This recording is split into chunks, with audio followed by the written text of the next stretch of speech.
Thousands of Israelis are up in arms against the government's plans to give lawmakers more control of the judicial system.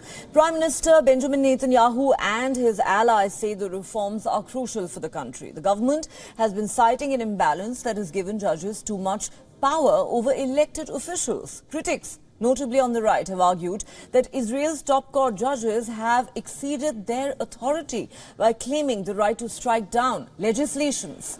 The Netanyahu government wants to implement an overriding clause. If passed, it would allow Parliament to overrule any Supreme Court decision with the support of 61 lawmakers in the 120-member legislature called the Knesset. Now, Netanyahu's government wants to change the system through which judges are appointed, giving politicians more control. The government also intends to curb the authority of legal advisors attached to ministries. The Israeli coalition is on track to holding the first of the three necessary votes on one aspect of its judicial overhaul legislation in the Knesset. Next week, the new Israeli cabinet will launch its efforts to increase the government's representation on the Judicial Appointments Committee. On Wednesday, the Constitution Committee chairman ruled out major changes to the first overhaul bill, dismissing changes proposed by the panel's legal advisor. The chairman said the correct time to do this would be during the preparation for the second reading. A separate bill to create an override clause is expected to be introduced as early as next week. It would allow the Knesset to reinstate laws struck down by the High Court. Netanyahu has dismissed the anti-judicial reform protest. The government sees it as a refusal by leftist opponents to accept the results of last November's elections. The protesters say the future of Israeli democracy itself is at stake if the government succeeds in pushing through these contentious plans. Apart from weakening the judiciary, protesters say the plans will undermine the rights of minorities and open the door to more corruption.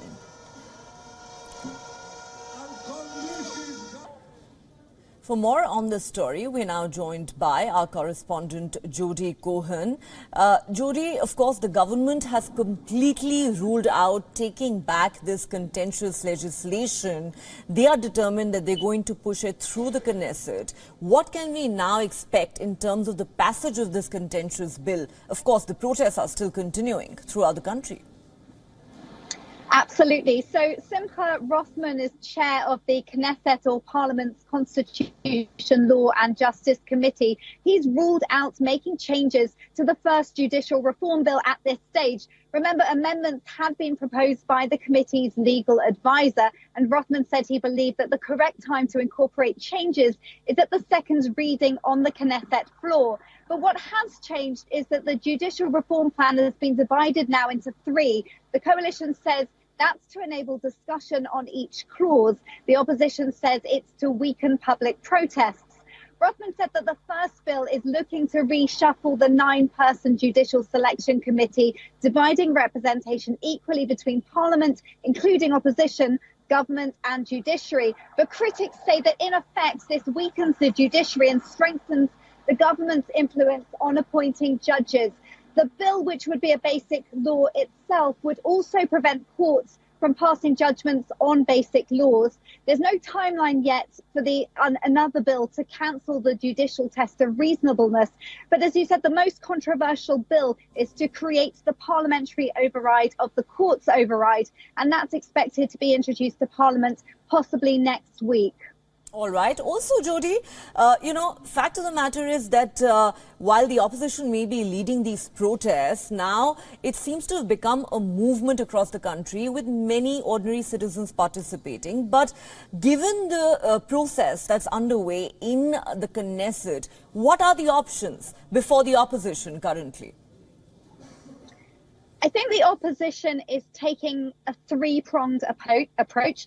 First of all, you've got the MKs. They filibustered the committee vote, so that's been delayed to Monday. There's the potential to delay proceedings further and also to propose amendments.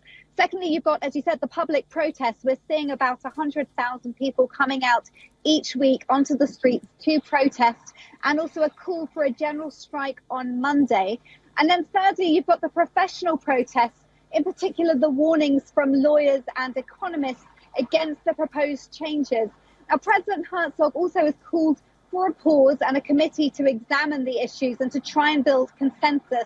Prime Minister Netanyahu has said that he is open to counter offers, and there are calls now on the opposition to set out their alternative vision. Meanwhile, Justice Minister Yariv Levin said the government isn't stopping for a minute, and they believe that the judiciary gave itself too much power back in the 1990s. But critics say that these proposed reforms would swing too far in the opposite direction. All right, we'll leave it at that. Jodie, thanks very much for getting us those details. Thank you.